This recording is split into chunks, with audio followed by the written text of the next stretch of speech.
Today is January 31st, I think. I want to talk about new things I've discovered this month. Some rediscoveries in here, things in my collection that I haven't used in a while. And also just one thing that has nothing to do with fragrances, but kind of in a way. It's actually a note that I enjoy in fragrances, and a lot of people do, and it's coffee. So I love coffee. I used to work at Starbucks. I think Starbucks was the first job I got when I moved to America back in 2007. I worked at Starbucks for about 2.5 years, and I love coffee. I've always loved coffee. And I have a great espresso machine. So because of that, I've always ordered coffee from my Trade Coffee subscription. So in the entire year last year, I had like a bag of coffee sent to me, not for free. I paid for that subscription by Trade Coffee. I think my subscription was every other week, so like twice, 2 bags a month. And they never sent me any coffees by a black-owned brand. So I canceled my coffee subscription beginning of the year. And this year, I'm going to focus on Black-owned coffee roasters in America. The first coffee that we're going to feature is by a brand, I was going to say a house. It's by a brand called Campfire Coffee, and this is the Mountaintop Espresso Blend. And it's just a plain black bag. There's nothing else on the bag. It just tells you what the coffee is, the name of it, and if you go to the website, it tells you everything about it. This is a smoky coffee, so it's very smoky, it's rich, chocolatey, and the coffee beans are, let me see if I think this is an empty bag. I've used it all. I ordered 2 bags from them, so I'm gonna talk about the next one in another video. But the coffee beans their roasting methods are focused around how coffee used to be roasted way back in the day on open fire. So because it's on open fire, it gives it that very smoky taste, and I really, really enjoyed it. So if you're looking for a black-owned coffee roaster, check them out. And this is not sponsored, by the way. I bought this coffee myself, so there you go. So yeah, let's talk about perfumes. The first one I'm going to talk about is, the first 2 I'm going to talk about are perfumes that I've already had in my collection, but I just kind of, the first one I just kind of forgot about. Haven't really worn it that much in a while, for no other reason other than there's just been so many things to sample and try out. So I think it was 2 weeks ago, Amina had a sheep challenge, and during that time I was like, oh my god, I forgot about you. Amouage Lyric Woman. So this is Amouage Lyric Woman, and this is a rose sheep, and maybe I'll talk about sheep fragrances down the line sometime, but rose sheep fragrances always give me this, there's some modernity to it. They all come off very modern to me, which has its place in my collection, and has its place in a good way. So again, this is the rose here isn't very prominent. There's some other florals playing around here. I believe there's jasmine in here too. There's also ylang ylang. I don't know if there's iris, but I think there might be some iris in here. So that gives it this very, it's actually not very powdery. It gives it a very slight powdery musky finish at the base. So it's floral. There's spices in here, cardamom, ginger.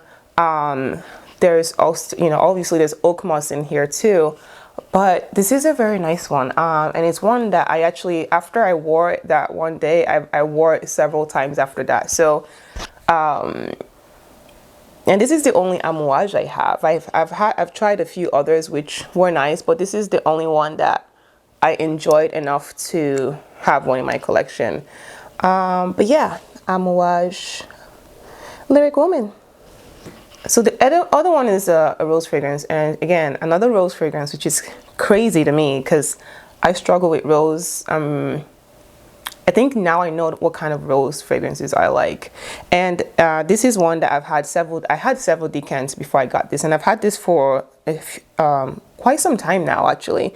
And this is Boadicea the Victorious Ardent, and the perfumer is Christian Provenzano.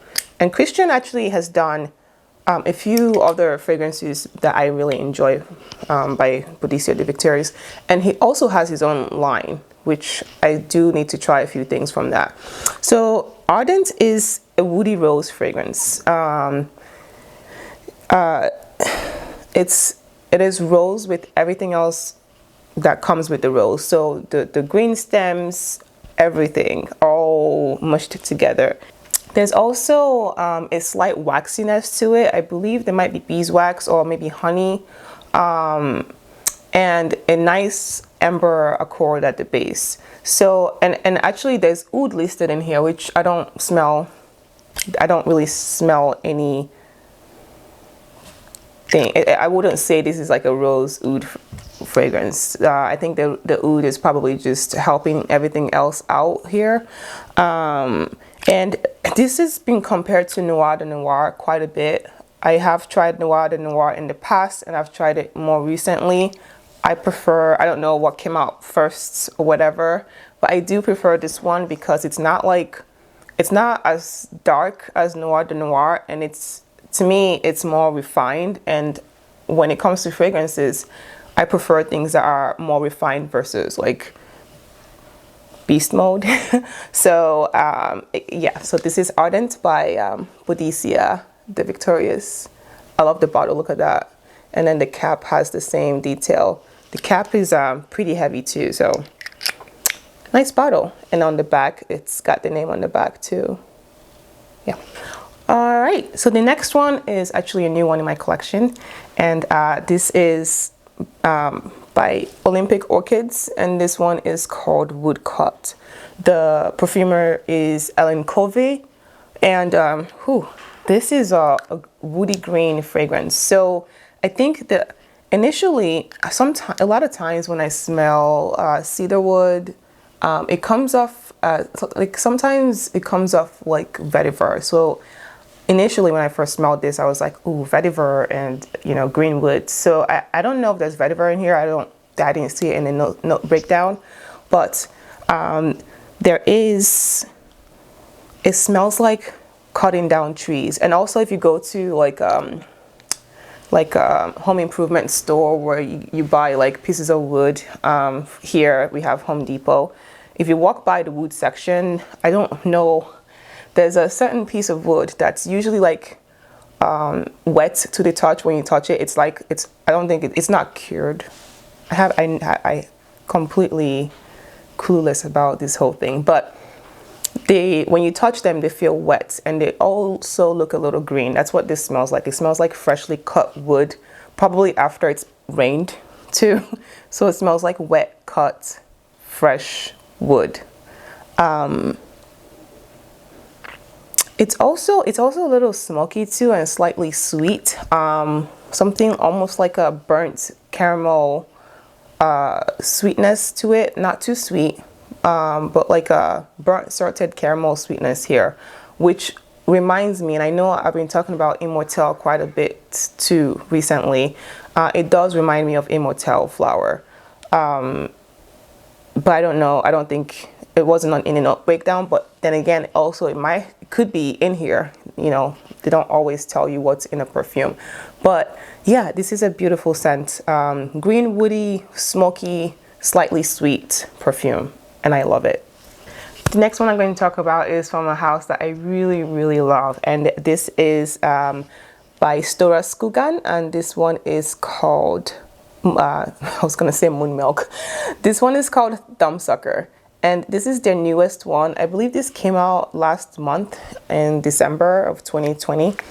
The perfumer is Ole Hemmendorf. I know I done like a small little post on Instagram on it, but I've had the chance to wear it quite a bit this month, and look at how much I've used. I've used quite a bit. I mean, I've used a lot of it, and I've also shared some of it too, so that explains a lot. A sweet narcotic flower perfume. It's really good. So Narcissus is a prominent note here. Narcissus usually comes up to me as very voluptuous, narcotic, smoky, almost like hay, tobacco-y smell. So it's a combination of all of that, and there's also some other florals. I believe there's violet in here, and the violet gives it this very airy, soft, powdery feel to it. There's some woodiness, there's sweetness, there is honey, there's beeswax. So all of that together makes this, gives this very intoxicating, smelling, addictive feel to it. Whenever I wear this and I get wafts of it, it's just, I don't know, it just fills my head. It's pretty heady too. So really enjoyed this month, and definitely looking forward. I know I've tried everything from the house except for one, so I'm definitely looking forward to trying that one and maybe doing like a house review on Stora Skuggan. Last one that I'm going to talk about is one that I haven't seen talked about a lot. You know, a lot of this fragrance, even the last one I haven't seen talked about. And this fragrance is by the house of La Via del Profumo, and the perfumer is Dominic Durbana. And the name of this perfume is Mecca Balsam. So that's what it looks like. And this is I love that they have these small bottles too. This is a 15.5 ml bottle. And this is, I mean, Mecca Balsam, just think about it. It sounds like the name. The main thing I smell here is a mix of tonka bean and incense. So there is tonka bean in here, which tonka bean usually comes up. I love tonka bean in fragrances. When it comes to adding sweetness to fragrances, I love the use of tonka bean because it almost reminds me of like raisins. And even when you look at tonka bean, they look like raisins. So it has that very syrupy, balsamic sweetness to it. So all of that mixed with the incense just makes it this very, it takes away the sourness and like the smoky bitterness that comes with incense, and then it gives it this very nice sweetness. So it cuts through all of that dark, smoky incense feel that sometimes might be a lot to handle. Tonka bean helps it more manageable. So I really enjoyed this. So there is labdanum is another big player in here. There is also benzoin. So benzoin also has that sweet quality to it. So it gives it that slight sweetness alongside the tonka bean, and then just cuts through all of that smoky, dark bitterness that may come along with some incense fragrances. This is really nice. And I love this bottle. It's adorable. And I don't think this is something I'm going to use, I mean, a lot quickly because it's pretty heavy. So it's one that I spray, you know, probably not as much as I would spray other perfumes because it's a heavy scent. But yeah, this is La Via del Profumo and Mecca Balsam. And that's the end.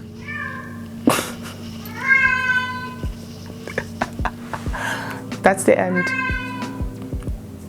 That is the end.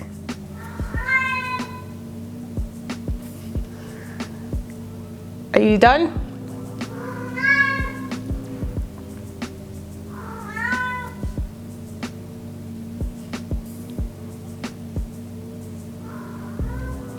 She's not done.